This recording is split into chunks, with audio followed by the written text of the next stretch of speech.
Crime alert, time आज का, crime आज का।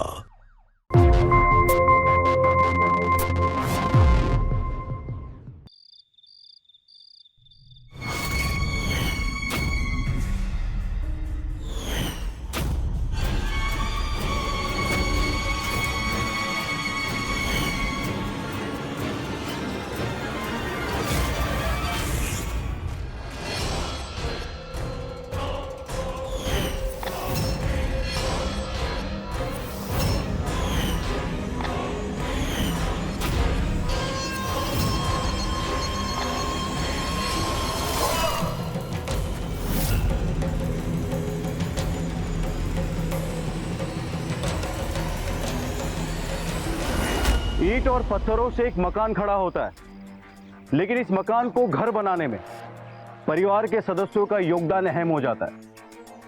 परिवार के सदस्यों के बीच बनते बिगड़ते रिश्ते धूप छांव की तरह होते हैं, जो किसी भी परिस्थिति में घर के आंगन को खुशियों की महक से भर देते हैं। लेकिन इन बनते बिगड़ते रिश्तों को अगर वक्त रहते ना संभाला जाए तो ये परिवार की नींव को हिलाना शुरू कर देते हैं और एक खुशहाल परिवार की दीवारें कमजोर पड़ने लगती है। नमस्कार, मैं गिरीश जैन। क्राइम अलर्ट की आज की कहानी यूपी के एक ऐसे ही परिवार की है जहां रिश्तों ने अपनी परिभाषा ही बदल कर रख दी।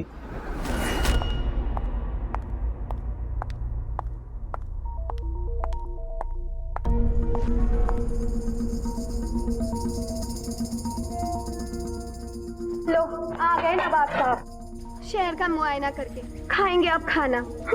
ये मेरा घर है और यहाँ पे मैं जब चाहूं तब आ जा सकता हूं। आपको कोई तकलीफ भाभी? बहुत चुप हो जाओ। हाँ हाँ पापा जी, अब हमें ही चुप कराइएगा। ठीक है, हम चुप हो जाते हैं। घर आपका है, बेटा आपका है, हमें क्या, हम तो नौकर है इस घर की। सुबह से लेकर शाम तक बस सेवा ही करने के लिए आई हूँ। बस किसी को कुछ बोलो ही मत। हाँ, मत बोलिए। ये मेरे भी बाप का घर है, समझिए आप? घर है तो घर की जिम्मेदारी उठाना भी सीखो। एक तो इतने बड़े हो गए हो, काम वाम कुछ करते नहीं। तुम्हें पता है ये खाना कहाँ से आता है? मैं अपने बाप का खाता हूँ, आपका नहीं। और एक दिन बाप को भी खा लेना। बड़े भाई और भाभी से कैसे बात करते, वो तो तुम्हें आता नहीं। शर्म आनी चाहिए तुम्हें। 1 साल बचा है मेरी सरकारी नौकरी में, इसके अंदर कुछ कर लो, वरना एक फूटी कौड़ी नहीं दूंगा इस घर से मैं तुम्हें।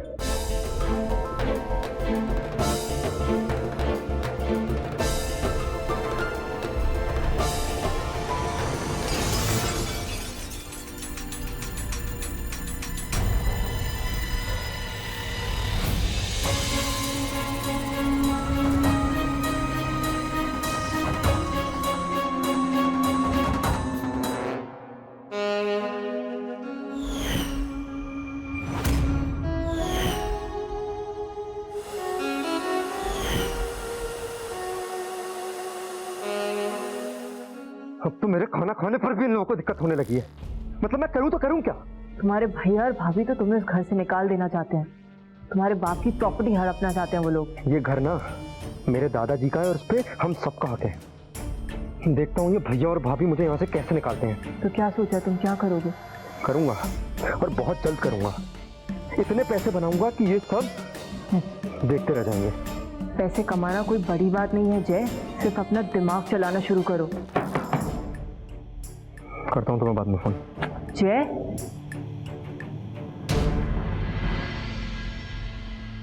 थाली फेंक दी।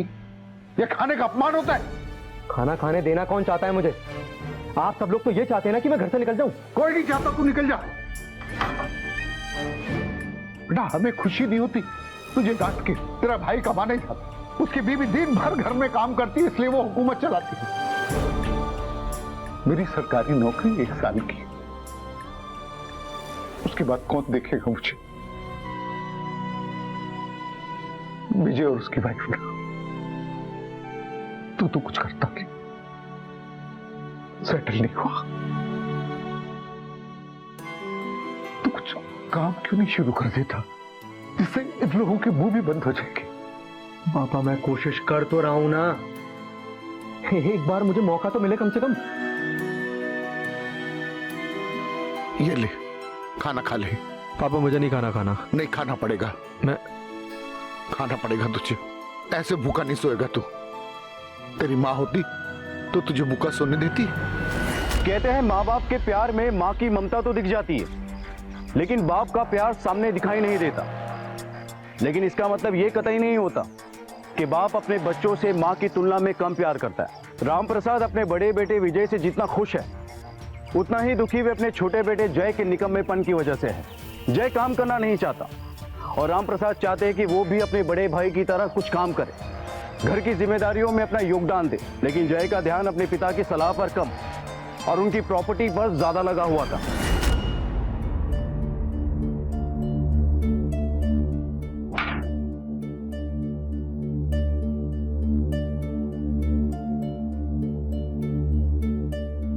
क्या हुआ? दिन भर काम करते करते मेरी हालत खस्ता होते जा रही है। मुझे ये समझ में नहीं आता, आप मुझे इस घर में शादी करके लेके आए हो क्या इस घर की नौकरानी बनाकर? तो फिर एक नौकरानी रख लो ना।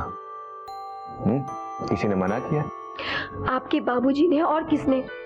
उनको तो बस अपने बहू के ही हाथों का खाना चाहिए। सुनो, मेरे मन में एक ख्याल आया, क्यों ना जय की शादी कर दी जाए? घर में बहू भी आ जाएगी और जय को अपनी जिम्मेदारियों का एहसास भी हो जाएगा और तुम्हें आराम भी मिल जाएगा। और वैसे मैंने एक लड़की देख रखी है, बड़ी सीधी है। आप पापा जी से एक बार बात करके देखिए। वैसे भी उस निकम्मे से अपनी बेटी की शादी कराएगा कौन? हम तो पापा जी पे एहसान ही करेंगे।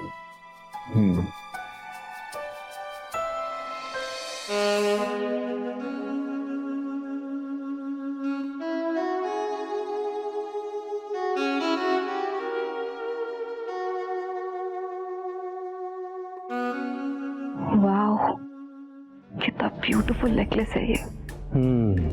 ब्यूटीफुल तो है, लेकिन तुम्हें पता है हमसे ज्यादा नहीं है। अच्छा मुझे बात तो बताओ, तुम कमाते तो हो नहीं, लेकिन रोज मेरे लिए ऐसे खूबसूरत तोहफे लेकर आते हो। तुम पैसे कहाँ से लाते हो? अरे मुझे कमाने की क्या जरूरत है? मेरे पापा है ना, उनका मैं छोटा लाडला बेटा हूँ, वो मुझे देते हैं पैसे। देखो कभी कभी मुझे पता है भैया भाभी के सामने डांट देते हैं, लेकिन प्यार मुझसे सबसे ज्यादा करते हैं वो। पर ये तुम्हारा वहम है। ऐसा नहीं हो कि तुम्हारे पापा तुम्हें सिर्फ प्यार ही देते और तुम्हारे भैया भाभी को सारी प्रॉपर्टी।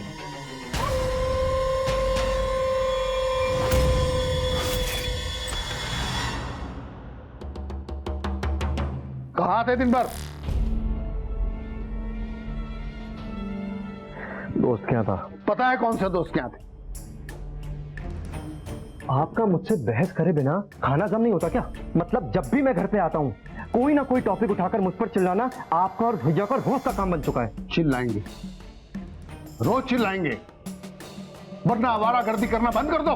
वैसे भी मैंने और विजय ने फैसला कर लिया कि तुम्हारी शादी करवा देते हैं। शादी? ये शादी की बात अचानक कहां से आ गई? आ गई। शादी होगी, पत्नी घर में आएगी, बीवी को देख के कुछ तो जिम्मेदारी का एहसास होगा, काम करोगे। बहुत हो गया, अब जैसा हम कह रहे हैं वैसा करो, वरना घर में मुफ्त की रोटियां तोड़नी बंद करो। आप जानते हैं ना कि मैं पायल से शादी करना चाहता हूँ। उस 2 कौड़ी की लड़की का ख्याल तुम्हारे दिलो दिमाग से गया नहीं अभी तक? वो लड़की हमारे इस घर की बहू कभी नहीं बन सकती। हमने तुम्हारे लिए एक लड़की देख रखी है। पायल से शादी करनी है तो अभी और इसी वक्त घर से निकल जाओ, वरना जैसा हम कह रहे हैं वैसा करो। आई बात समझ में?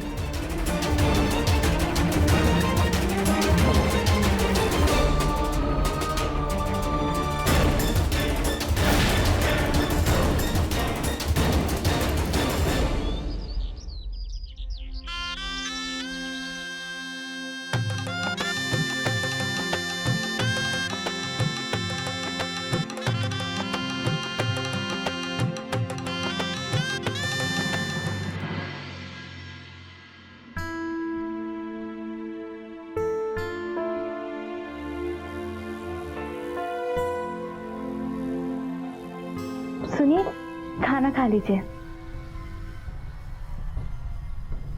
क्या ये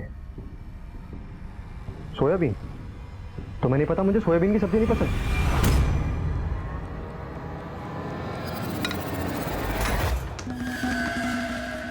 मैं उठाओ उसे, लेके जाओ यहाँ से। मैं अभी जाके आपके लिए दूसरी सब्जी बना देती हूँ।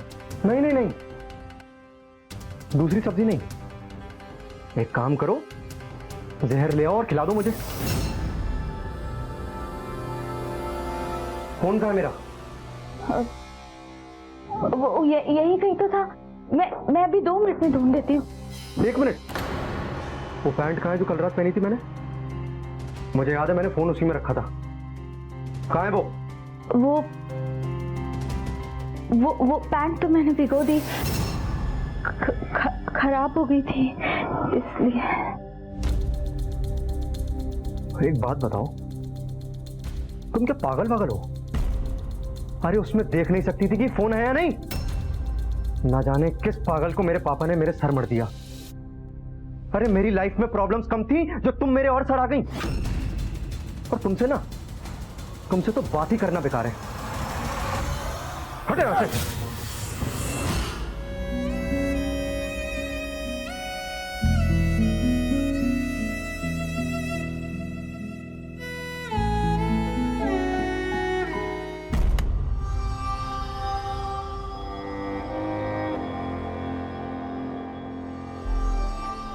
सुनो ना, मेरी बात एक बार समझने की कोशिश करो। क्या सुनो? कुछ बचा भी है अब सुनने के लिए? ये सब इतनी जल्दी हो गया कि मैं कुछ कर ही नहीं सका पायल। मौज करो मुझसे और शादी करो किसी और से। तुम्हारी तो अच्छी खासी ऐश कट रही है जय। तुम यहाँ क्या कर रहे हो? जाओ ना बीवी के पास। शादी नहीं, ये समझ लो कि मेरी जिंदगी बर्बाद हो गई है। तुम्हें पता है भैया और भाभी ने जानबूझ के मेरे साथ ये सब किया है। एक गवार लड़की को मेरे गले डाल दिया। ये सब तुम्हारे भैया भाभी की चाल है। तुम तो कमाते हो नहीं। तुम्हारे बाप की प्रॉपर्टी पे ना ही तुम्हारा और ना ही वो तुम्हारी बेवकूफ बीवी का हक है, और ना ही तुम अपना हक जता सकते हो जय। क्या करूं, मेरे कुछ समझ में नहीं आ रहा। तुमसे दूर भी तो नहीं रह सकता।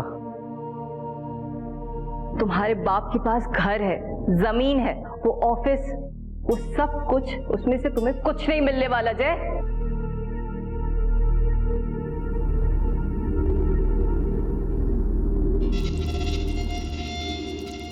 पर मेरे पास एक तरीका है जिससे तुम अपनी भाभी की नजरों में उठ भी जाओगे और तुम्हें छुटकारा भी मिल जाएगा अपनी बेवकूफ बीवी से। कैसा तरीका? तुम्हारे बाप की सरकारी नौकरी खत्म होने में कुछ ही वक्त है ना? हाँ तो अगर ऐसा कुछ हो जाए कि तुम्हारे बाप का एक्सीडेंट हो जाए या हत्या। क्या तुम्हारा दिमाग खराब हो गया है? भले ही मेरे पापा मुझे डांटते हैं सबके सामने, लेकिन मैं जानता हूं कि वो मुझसे बहुत प्यार करते हैं। तो एक काम करते हैं ना जय, अगर तुम्हारा बाप तुमसे इतना ही प्यार करता है तो पैसे ले लो उनसे, कर लो कोई बिजनेस, देखते हैं।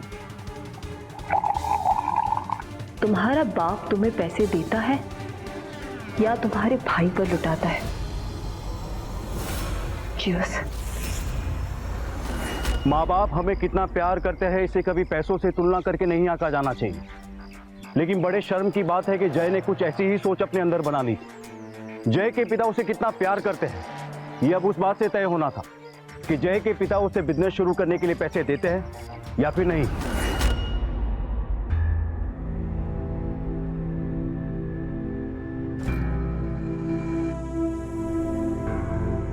अरे क्या हुआ, आज इतना मूड उखड़ा हुआ क्यों है?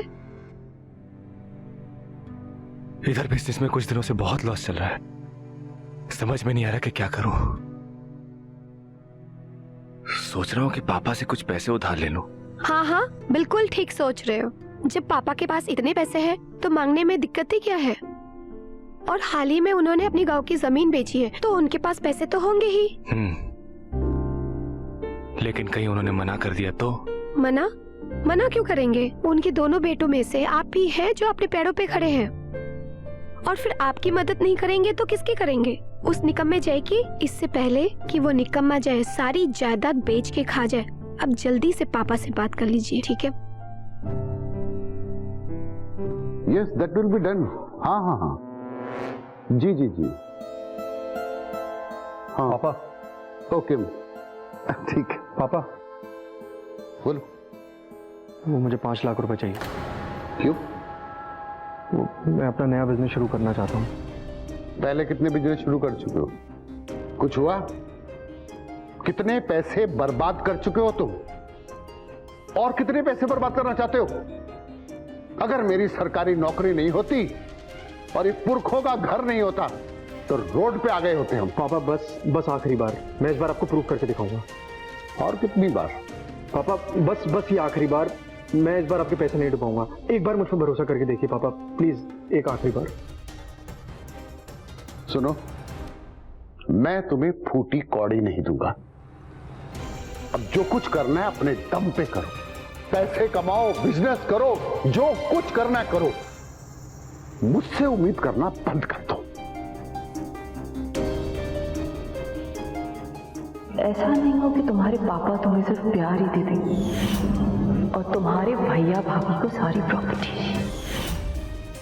देखते हैं तुम्हारा बाप तुम्हें पैसे देता है या तुम्हारे भाई पर लुटाता है।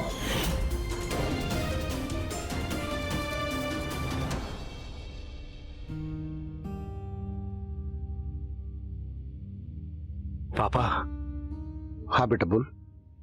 मुझे कुछ पैसों की जरूरत थी। बिजनेस में थोड़ा नुकसान हो गया ना, अगर आप थोड़ी हेल्प कर देते तो। कितने पैसे चाहिए? 20 लाख। बेटा मैंने गांव की जमीन बेची है, पैसे मेरे सेविंग अकाउंट में। ठीक है, तुझे नुकसान नहीं हो, चेक दे देता हूं तुम्हारे को, ये ले। थैंक यू पापा। It's all right. खुश रहो।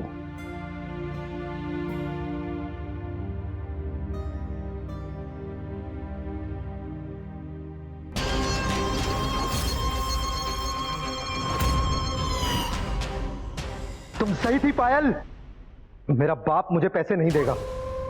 हाँ, मेरा अपना बाप। और मैं जानता हूं कि वो आने वाले दिनों में भी अपनी सारी प्रॉपर्टी मेरे भाई को ही देगा।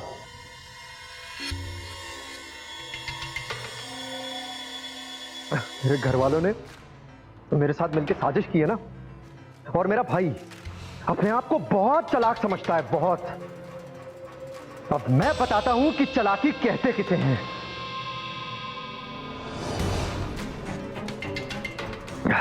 मैंने फैसला कर लिया है। अब मैं बताता हूं कि चालाकी कहते किसे हैं।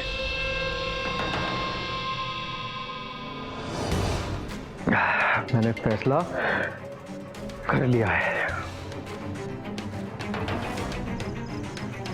20 लाख रुपए की जरूरत थी विजय को, मैंने उसे दे दी विमला।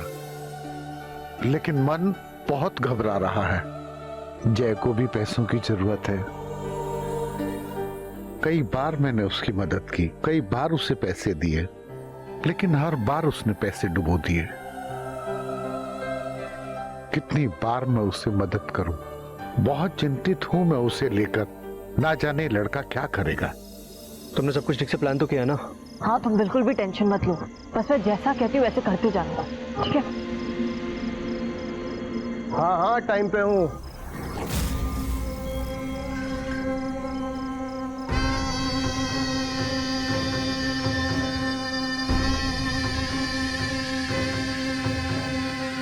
एक खून करना है। 5 लाख। मैं 5 लाख रुपए उसे दे रहा हूं, पर ये आखिरी मौका होगा। अब तो तुम खुश हो ना? अभी 1 लाख रुपए हैं, बाकी के 4 लाख काम होने के बाद। माना किसको है?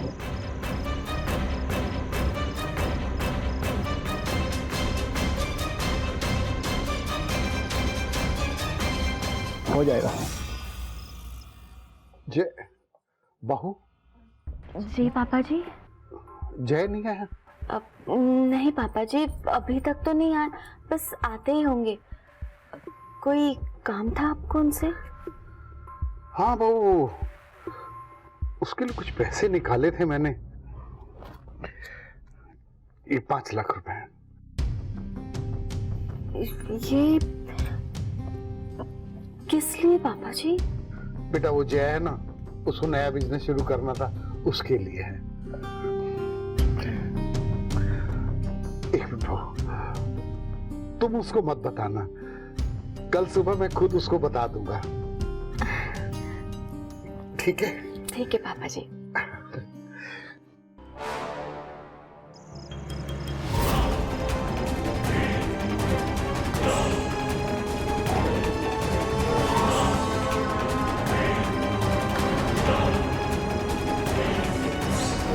मन में बैठ चुकी बात इंसान को अंदर ही अंदर खाने लगती है। फिर आवेश में आकर इंसान ऐसा कोई कदम उठा लेता है जिसके बाद उसके पास पछताने के सिवा कोई रास्ता शेष नहीं रह जाता।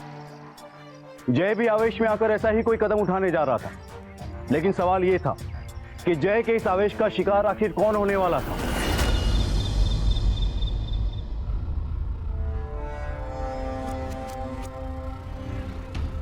नीतू, जी कहिए ना। आज नींबू पानी पीने का मन है। हाँ बस अभी बना देती हूँ मैं आपके लिए। ठीक है, मैं अपने कमरे में हूँ।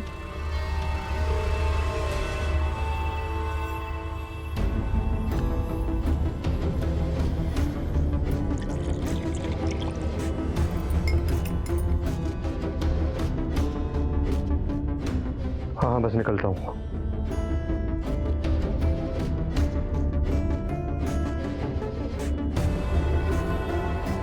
लीजिए।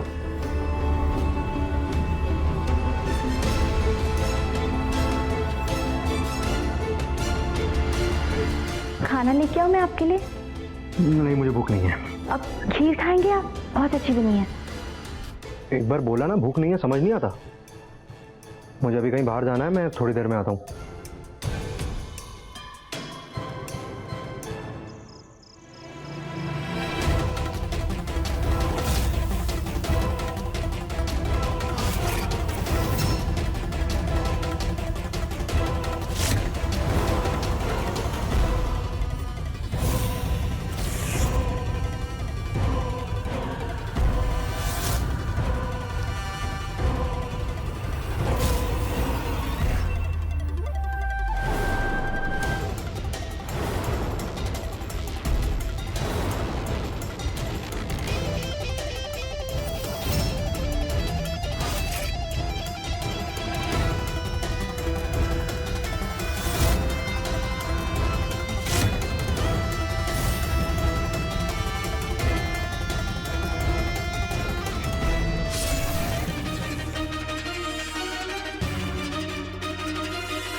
बॉडी को पोस्टमार्टम के लिए लेके जाओ, चाकू को फोरेंसिक में।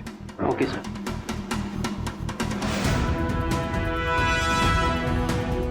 क्या हुआ था कल रात को? पता नहीं इंस्पेक्टर साहब, हम सब तो सो रहे थे, लेकिन जब नीतू पापा के रूम में आई तो अचानक से। देखिए, घर में कोई फोर्स एंट्री नहीं हुई है। इसका मतलब घर का ही कोई मेंबर होगा, या फिर ऐसा कोई आदमी जो घर में आसानी से आ जा सकता है। एक ही तो है इस घर में जिसे बाबूजी के मरने के बाद चैन मिलेगा। तुम चुप रहो सरिता, कुछ भी बोलती रहती हो। इंस्पेक्टर साहब, उनका किसी से कोई झगड़ा भी नहीं था। हमारी समझ में नहीं आ रहा कि किसने किया। ठीक है, हमें आप सबके फिंगरप्रिंट्स लेने होंगे। फिंगरप्रिंट्स? हम सबके? आपको हम पे शक है? देखिए, पुलिस का काम ही होता है शक करना। फिलहाल आप ये समझ लीजिए कि तफ्तीश के लिए आप लोग के फिंगरप्रिंट्स जरूरी हैं।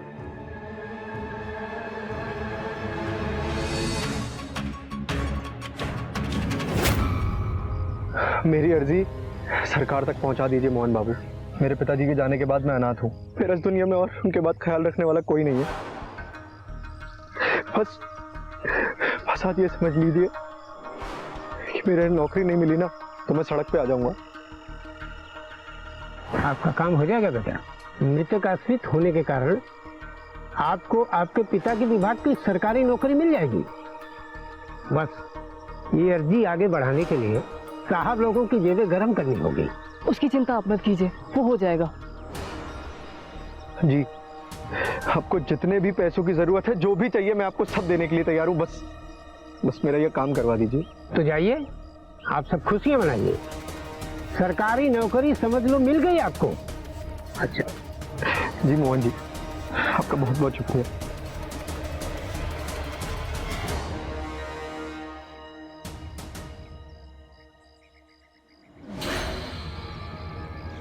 आपके पिता के खूनी का पता चल चुका है। अगर खूनी का पता चल चुका है इंस्पेक्टर साहब, तो आप यहाँ क्या कर रहे हैं? जाइए और उसे पकड़िए।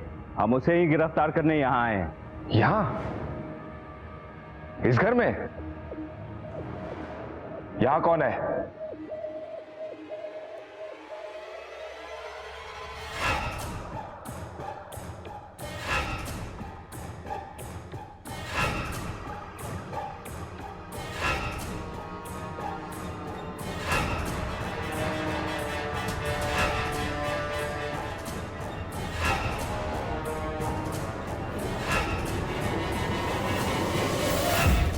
ये है आपके पिता के खूनी।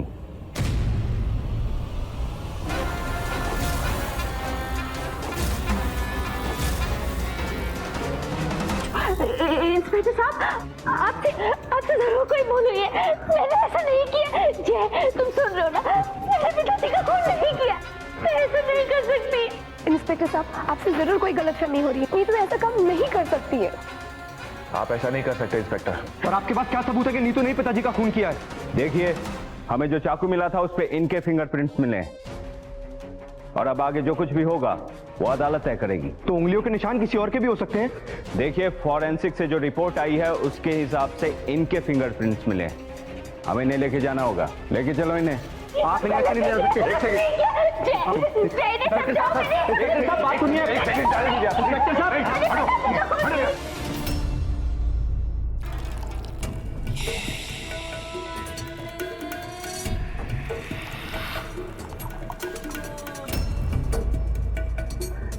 Cheers.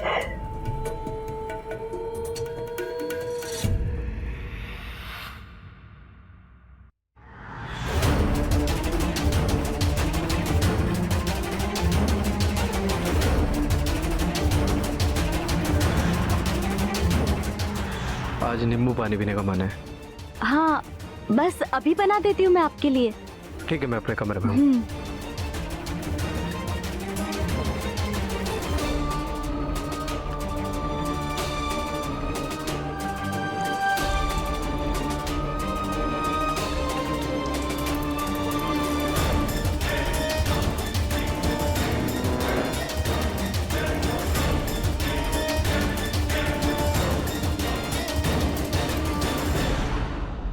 जो होता है अच्छे के लिए होता है जय। अब तो तुम्हारे अच्छे दिन भी शुरू होने वाले हैं। कहीं तुम मुझे भूल तो नहीं जाओगे? तुम ऐसा सोच भी कैसे सकती हो पायल? आज जो कुछ भी है सब तुम्हारी वजह से तो है। मैं तुम्हें कभी नहीं भूल सकता।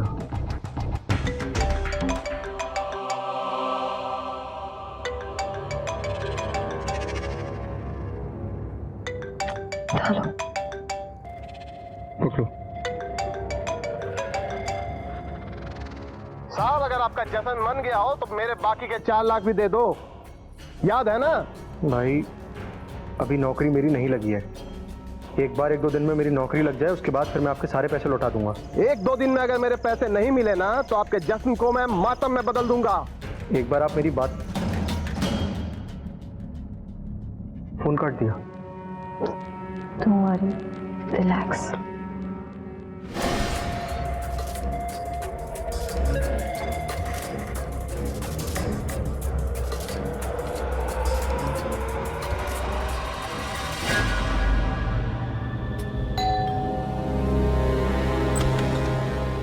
अरे मोहन बाबू, आप इतनी सुबह सुबह?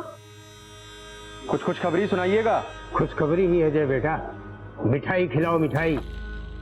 आपका काम हो गया। आपके पिताजी की जगह सरकारी नौकरी आपको मिल गई। क्या खुशखबरी सुनाई है आपने मोहन बाबू? बस इसी दिन का तो मुझे इंतजार था। सरकारी नौकरी मिल गई है मुझे, सरकारी नौकरी। अब देखता हूं कौन निकालता है मुझे पुश्तैनी घर से।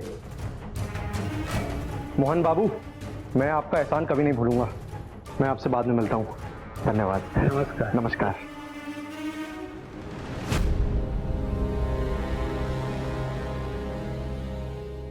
पायल, एक बार मुझे सिर्फ इतना बताओ जय, अपनी बीवी को तलाक देकर तुम मुझसे शादी कब कर रहे हो? तुम एक बार माहौल को ठंडा तो होने दो। पायल, मैं भी तुमसे शादी करना चाहता हूँ, एक बार मेरी तरफ। जय, अब तुम्हारी नौकरी भी लग चुकी है तो तुम किस चीज का इंतजार कर रहे हो? देखो मेरी जान, एक बार मेरी बात सुनने की कोशिश करो, ठीक है? जितना ये आसान तुम्हें लगता है उतना ये है नहीं। अगर एक बार सोचो। भैया भाभी को अगर कहीं शक हो गया तो? जय, अब मैं और इंतजार नहीं कर सकती, बस।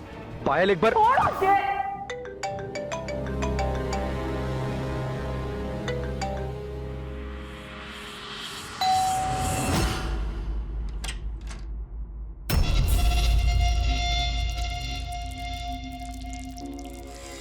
जय है? नहीं, जय तो घर पर नहीं है। आप कौन? कब तक आएगा? मुझे नहीं पता। क्या काम था? कुछ नहीं, बस पर्सनल कुछ था। आएगा तो कहिएगा कि फोन उठा ले, वरना प्रॉब्लम हो जाएगी। प्रॉब्लम? लेकिन आप है कौन? बता दीजिएगा बस।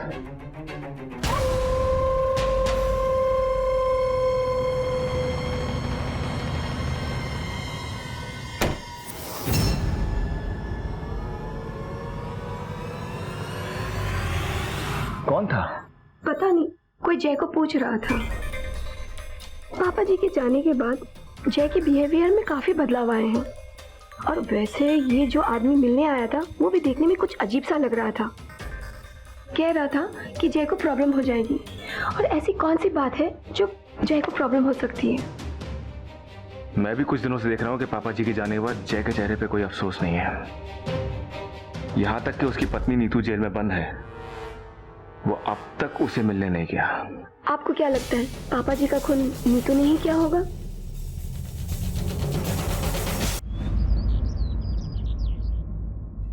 भैया, मुझे आपसे कुछ जरूरी बात करनी है।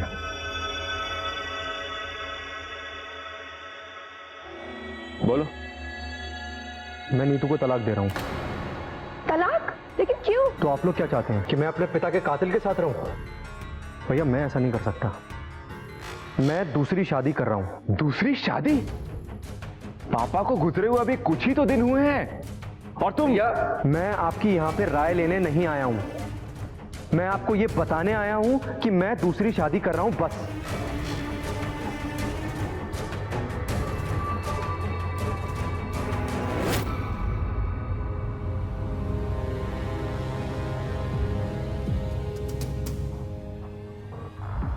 मुझे कुछ ठीक नहीं लग रहा। वो पायल इस घर की बहू बन के आ जाएगी। हमें कुछ करना होगा।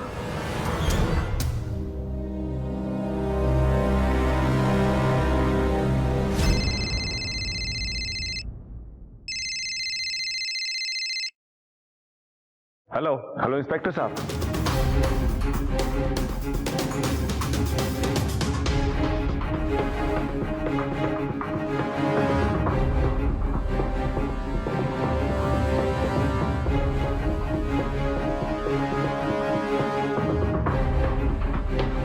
ठीक है।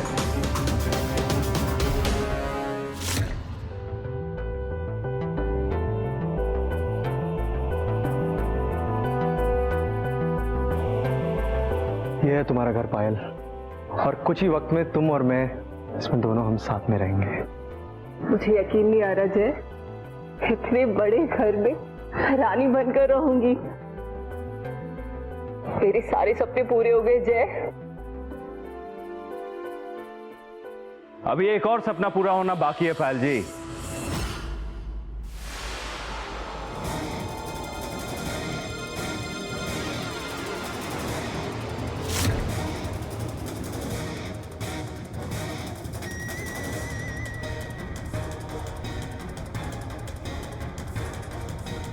मेरे बाप की कातिल को आप यहाँ लेके क्यों आए हैं? ले जाइए इसे यहाँ से, मैं इसकी शक्ल नहीं देखना चाहता। तुम्हारे बाप की कातिल तुम्हारी बीवी नीतू नहीं है, बल्कि तुम खुद हो। क्या बकवास कर रहे हैं आप? बिना गवाह बिना सबूत के आप किसी पे कुछ भी इल्जाम लगा देंगे? चिल्लाओ मत, सबूत और गवाह दोनों साथ लेकर आया हूं। लेके आओ उसे।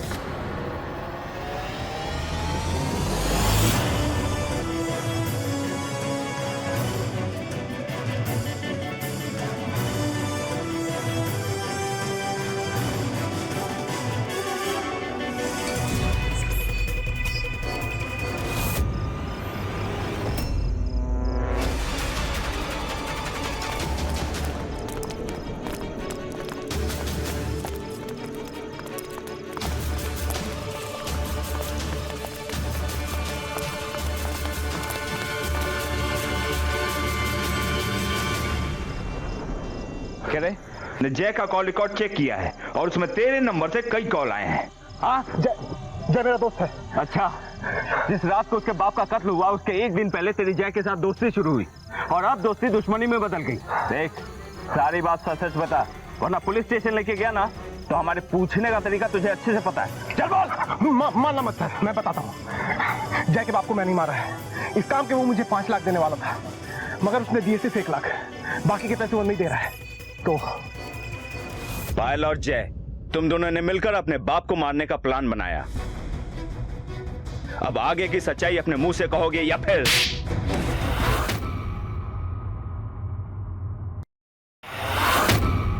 तुमने पापा को मारा? तुमने जय?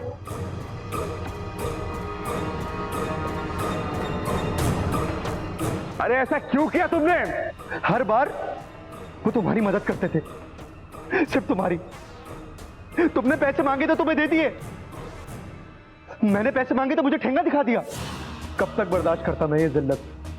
अरे कब तक? इसलिए मैंने फैसला कर लिया था। आज नींबू पानी पीने का मन है।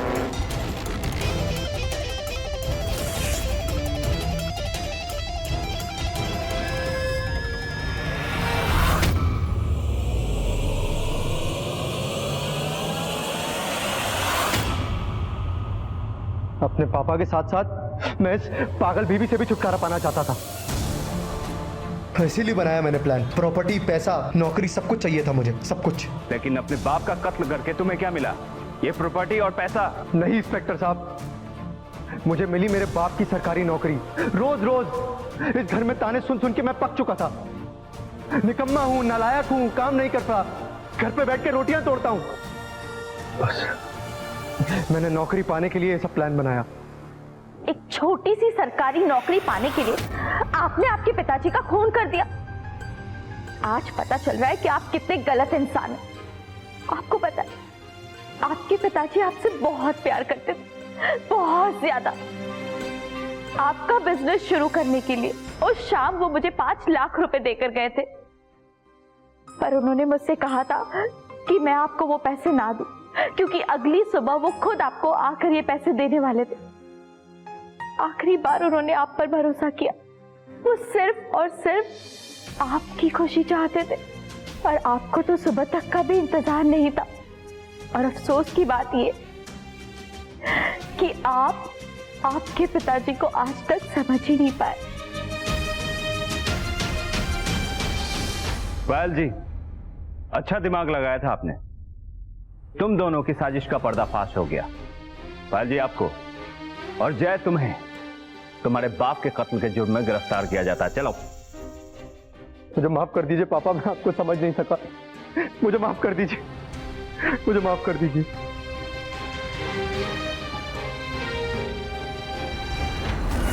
आज के इस केस ने ना केवल रिश्तों के मायने बदल के रख दिए, बल्कि पिता पुत्र के बीच के संबंधों को भी शर्मसार कर दिया। जहां एक बाप अपने बेटे को अपने पैरों पर खड़ा होने की ख्वाहिश रखता था, वहीं उसका बेटा अपने पिता की लाश पर अपना भविष्य सुनहरा बना रहा था।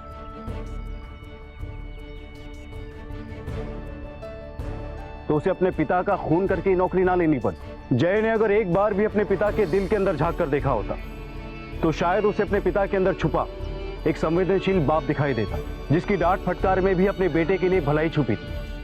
और शायद जय अपने पिता की इतनी निर्ममता से हत्या ना करवाता। माँ बाप की डांट फटकार, उनकी हमारे प्रति चिंता कहीं ना कहीं हमारे लिए ही होती है, हमारे भले के लिए होती है। हमारा भविष्य संवर जाना, यही उनका स्वार्थ होता है। और हमारे माँ बाप के इस स्वार्थ को हमें पहचानने की जरूरत है। इसी के साथ मैं गिरीश जैन क्राइम अलर्ट के इस एपिसोड में आपसे विदा लेता हूं। फिर मिलूंगा ऐसी एक सच्ची घटना के साथ। तब तक बी अलर्ट, बी सेफ।